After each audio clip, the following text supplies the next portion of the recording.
کہ سائنس اور ٹیکنالوجی قرآن کا موضوع ہے ہی نہیں۔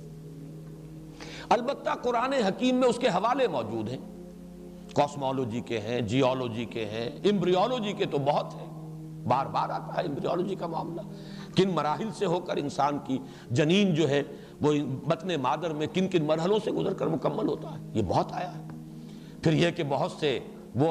حوالے جو ایسٹرونومی سے متعلق ہیں، یہ جتنے بھی حوالے ہیں اگرچہ قرآن کا موضوع نہیں ہے یہ سائنسز، لیکن قرآن مجید میں حوالے موجود ہیں اور یہ حوالے لازماً درست ہیں، 100% درست ہیں۔ البتہ یہ کہ اگر ہمارے اسلاف ان کو صحیح طور پر نہیں سمجھ سکے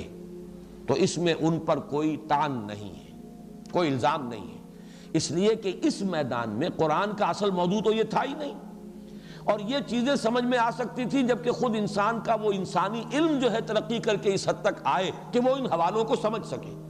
ورنہ یہ ہے کہ اس کے بارے میں اگر کوئی غلط تعبیرات پہلے ہو گئی ہیں تو اس میں قطعاً کوئی شے جو ہے طعن والی نہیں ہے، الزام والی نہیں ہے ہمارے اسلاف کی۔ یہاں تک کہ میں آخری بات کہہ رہا ہوں، قرآن میں جو ریفرنسز آئے ہیں ان فزیکل فینومینا کے، ان میں کوئی شے حقیقت کے خلاف نہیں ہو سکتی۔ اس کے ضمن میں ڈاکٹر رفیع الدین کا ایک قول، شاید انہیں بھی کہیں اور سے ملا ہو، لیکن مجھے چونکہ انہی سے ملا، میں انہی کے حوالے سے عرض کر رہا ہوں۔ بڑی پیاری بات وہ کہا کرتے تھے، یہ کائنات اللہ کا عمل ہے اور قرآن اللہ کا قول ہے،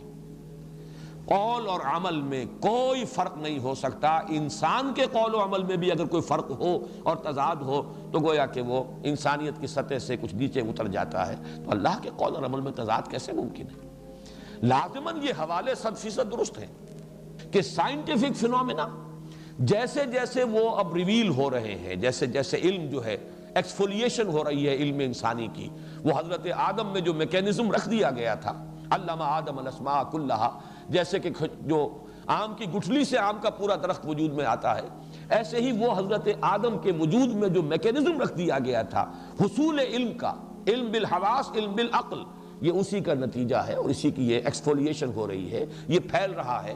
تو اس سے جو بھی چیزیں اب ہمارے سامنے آئیں ان میں کہیں رکاوٹ نہیں ہے کہ ہم سلف کی کسی بات کو لے کر لازماً بیٹھ جائیں کہ چونکہ اسلاف نے یہ کہا تھا لہذا سائنس خواہ کچھ بھی کہے ہم تو اسلاف کی بات مانیں گے۔ یہاں پر اس طرز عمل کے لیے کوئی دلیل نہیں، کوئی بنیاد نہیں۔